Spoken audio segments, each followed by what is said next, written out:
हमारे सदर ने 8 मुतालबात किए हैं भारत से। पहला मुतालबा है तमाम सियासी कैदियों को रिहा करो। दूसरा मुतालबा है भारत आज़ादी इजहार की इजाज़त दे। तीसरा मुतालबा है आतिशी असले का इस्तेमाल कश्मीरियों पर बंद किया जाए। और चौथा है कश्मीरियों पर पैलेट गन का इस्तेमाल बंद कर दिया जाए। पांचवा है काले कवानीन वापस लिए जाएं। छठा है इंसानी हकूक के रास्ते खोले जाएं ताकि वो खुद जाकर, यानी इंसानी हकूक के कारकुनों के रास्ते खोले जाएं ताकि वो खुद कश्मीर जाकर हालात देख सकें। और सातवां मुतालबा है कश्मीरी क़यादत को अपना केस पेश करने के लिए बैरून मुल्क जाने की इजाज़त दी जाए। और आठवां है सोशल मीडिया से कश्मीर के रास्ते खोले जाएं। अंजुम रशीद इन 8 मुतालबों पर अगर अमल कर दे, कश्मीर की आज़ादी का ऐलान न करे, तो फिर कश्मीर आज़ाद है और ये नारा भी मुकम्मल हो जाता है कि कश्मीर बनेगा पाकिस्तान। स्पीकर रोज़ाना शहबाज शरीफ के प्रोडक्शन आर्डर जारी कर देते हैं। मुझे पता है कि प्रोडक्शन आर्डर क्यों जारी किया जाता है। इस मामले पर इमरान खान की दोस्ती की वजह से चुप हूं। जिस दिन बोल पड़ा बात दूर तक जाएगी। शेख साहब, ये जिस बच्चे ने भी सुना होगा ना, उसे ये पता है कि हमजा इसको शहबाज शरीफ साहब को असम्बली क्यों लाया जाता है। उसे मैं कोई 6 दफा बता चुका हूं कि वजीर कानूनी में क्या होता है, क्या बात हो रही है।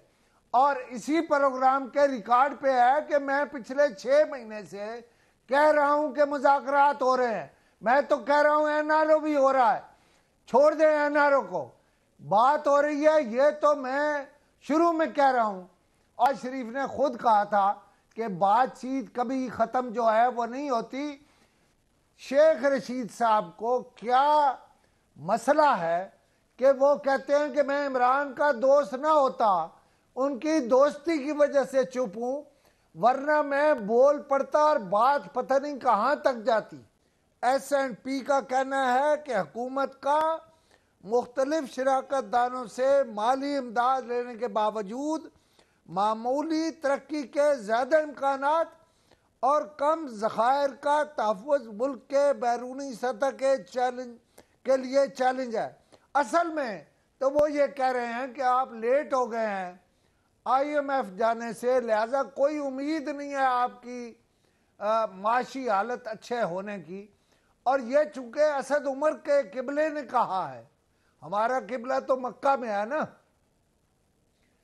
इनका किबला न्यूयॉर्क में है। मौशी तौर पर स्टैंडर्ड एंड पुअर दुनिया की एक बहुत बड़ी कंपनी है और उसका मुस्तनद होता है फरमाया हुआ। अच्छा, और वो जो बात कर रहे हैं खुशनुदी खान, बात यह है कि इस गवर्नमेंट ने पाकिस्तान की मईशत को जिस तरह से हिला के रख दिया है, और IMF पे इनको जो है, जब अबूरी हुकूमत थी उन्होंने फैसला किया था कि IMF पे जाना है, लेकिन ये आज तक उसको डिले करते करते करते करते आज 5 महीने ले आए हैं और फिर इन्होंने जाना वहीं पे है। और उन्होंने ये कहा है कि हम इस रेटिंग को मजीद कम भी कर सकते हैं।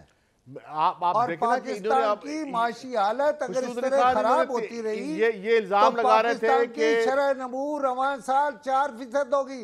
वो कहते हैं अगले साल जो है या उससे अगले साल 3.3% पे चली जाएगी। अल्लाह। और जो है इसहाक डार जो है वो क्लेम कर रहा था कि मैंने 5.5 कर ली है पाकिस्तान की ग्रोथ रेट, मैं 6 तक लेके जाऊंगा। और ये अब तक जो है वो इसहाक डार के बारे में कह रहे हैं कि उसका क्लेम ठीक था, 5.8 पर था पाकिस्तान।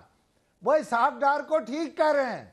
खुशनुदी खान, शहादतें देने का जज्बा कश्मीर में होगा, लेकिन बात यह है कि पाकिस्तान के अंदर जो है वो इससे इंतहा पसंदी आई है। पाकिस्तान में जो है इससे जो है वो कमज़ोरी आई है। और हिंदुस्तान के साथ हमारे ताल्लुकात जो हैं उसकी कशीदगी की वजह से पाकिस्तान की मईशत पर बहुत दबाव आया है। और सिर्फ पाकिस्तान की मईशत हिंदुस्तान की वजह से नहीं, बल्कि अफगानिस्तान के साथ भी जो हमारे मरासिम ख़राब हैं, या अफगानिस्तान पाकिस्तान के ट्रेड को, पाकिस्तान के ट्रकों को अफगानिस्तान से आगे सेंट्रल एशिया में नहीं जाने देता। हम इस तरफ जो है वो जनूबी एशिया में नहीं जा सकते, हम इंडिया से तजारत नहीं कर सकते, सेंट्रल एशिया से तजारत नहीं कर सकते, बांग्लादेश नहीं जा सकते। मतलब आप इंडिया से रशिया की रियासतों तक रास्ता खोलना चाहते हैं, इंडिया को रास्ता देना चाहते हैं। मुमकिन है वक्ती तौर पे खराबियां हैं, माली मामलात हैं, माशी मामलात हैं, सब मैं मानता हूं, लेकिन सोचने वालों ने गलत नहीं सोचा था